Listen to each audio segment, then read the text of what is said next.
Hello, welcome back to my channel. I'm going to be talking about a few ways to brighten your mood.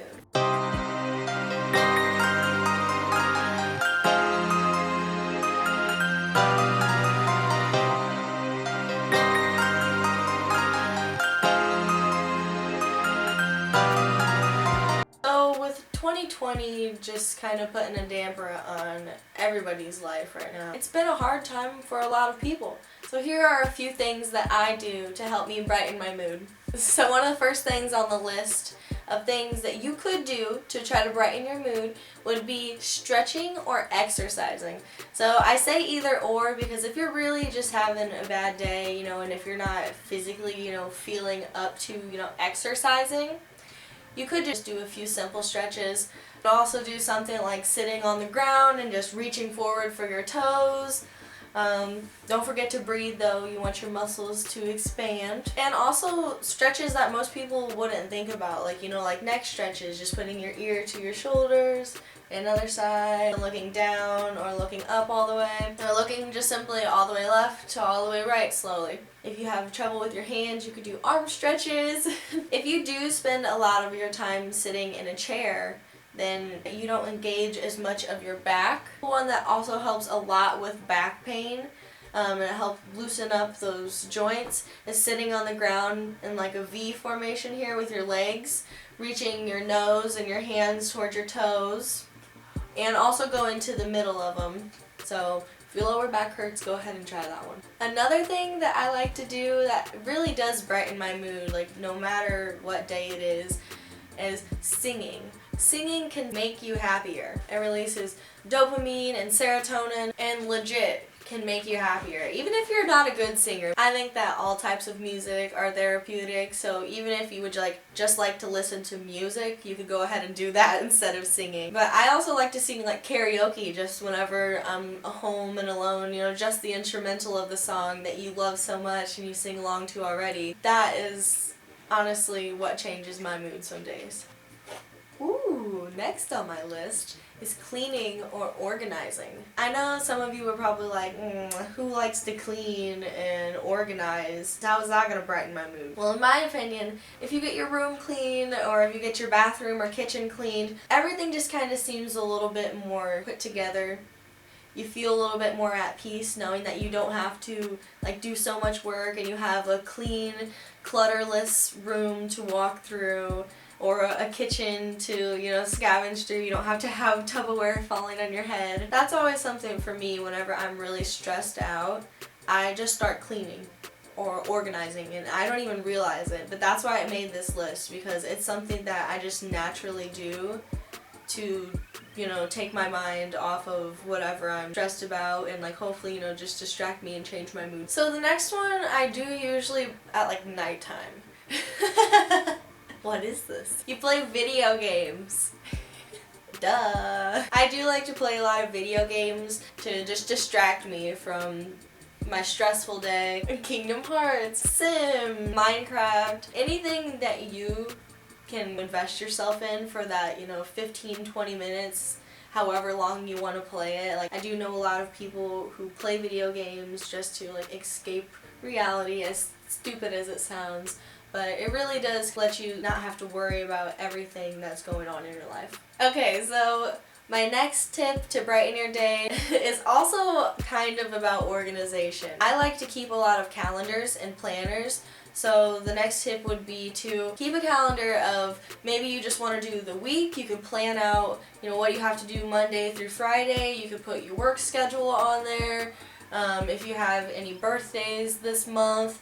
I really do like the calendars / notebooks that have the full calendar on one page or 2 pages, and then it has week by week. Those help me organize a lot better than just a one big calendar. I have several of them. One up here, one sitting on my desk. I have 2 out there. I use a calendar to organize stuff like bills, your work schedule, birthdays, or any upcoming events that you could possibly think of. So I like to do creative things to change my mood. A creative thing that I've really picked up in the past 2 years would have to be painting. I don't like paintings that are gonna take me like 5 hours. I can't really pay attention for that long. I watched like a YouTube video of just an easy tutorial. I've painted a few things. This one only took me about an hour, and I am not good at art at all, so if you think this is great, thank you for the compliment, because I was just winging it. I really did like canvas art. These are all acrylic paints. But I just liked flowers. It kind of looks more or less like fire. It doesn't have to be perfect. I talk to myself a lot also whenever I'm doing art, like any type of art, painting or, you know, drawing. That is also another tip there, drawing. So if you're not the best at drawing, maybe you just don't know what to draw. So literally Google is your best friend then. Just look up easy beginner drawings and boom, you will get started. Keep a little notebook. I love notebooks. If you're not the best at drawing and you really can say, I will not draw, like I don't have the creativity to draw, then do a coloring book. A really good thing that you could do for yourself is cook a nice meal. I'm not talking about just, you know, some hamburger helper. You can make like a homemade hamburger helper. I just want you to feel a little bit more accomplished than just making some macaroni and cheese. You know, all these things are quick and they do feed you, but after you make a meal where, you know, you cut up all your vegetables and you've prepared your meat and you're actually like cooking it, whenever you sit down at that table, all the preparation that you did kind of just pays off, because then hopefully you're eating something that tastes good and you didn't just waste your time. Food always does help. It doesn't have to be like a full course meal. Definitely cooking steak and potatoes, real potatoes. If you cook real potatoes, you'll feel much more accomplished than those 30-second boil whatever powder potatoes. Put good stuff into your body. Have good stuff come out of your body. Back to the point of I love notebooks. I have so many notebooks from throughout the years. They might only have like 2 pages filled in here, like, you know, half a notebook there. I regret so much throwing out old notebooks. Regret it so much. I wish that I would have kept everything and all of my thoughts going through my head at that time, you know, when I was like 13 or whenever I was like, you know, just graduating.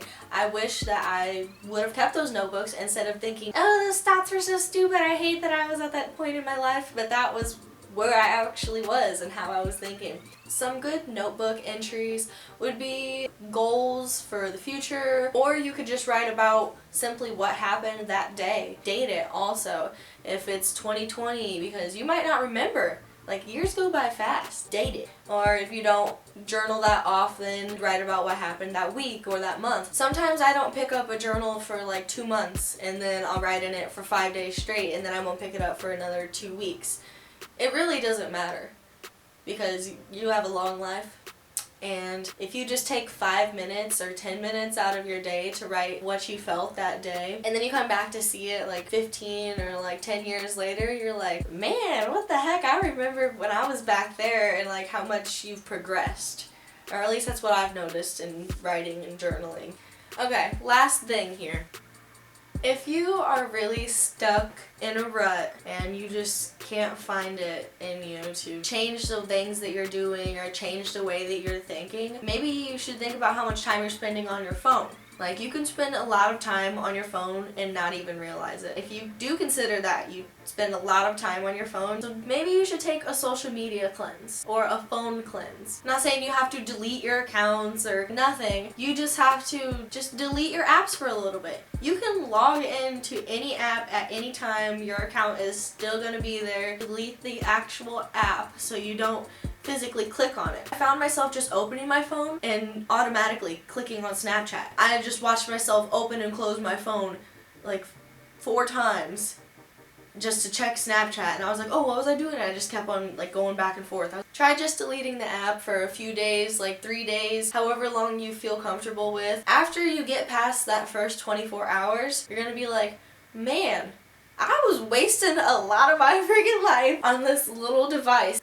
These are all things that I do to better my mood or to, like, you know, change the way that I've been spending my day, and they don't fail me. If I do one of these tasks on the list I just mentioned, I am feeling a lot more productive, whether it's because I ate a full meal or I worked out, you know, I did something for my body, I did something for my mind. I would just like to say thank you guys for stopping into my videos. I'm gonna start calling these, I wanted to call it like chair talk, but then I was like, well, chair talks. So we are not doing chair talks, even though I love my pink chair. I think Chats with Abby. Chats with Abby sounds like a good name. If there's anything that you would want some help with, just leave a comment down below and I'll see what my advice is. Thank you for watching one of my YouTube videos. I appreciate it so much. If you truly liked it, then go ahead and give me a thumbs up. If you really liked it, then why don't you go ahead and subscribe to me? I'll be uploading every Monday and Friday. See ya!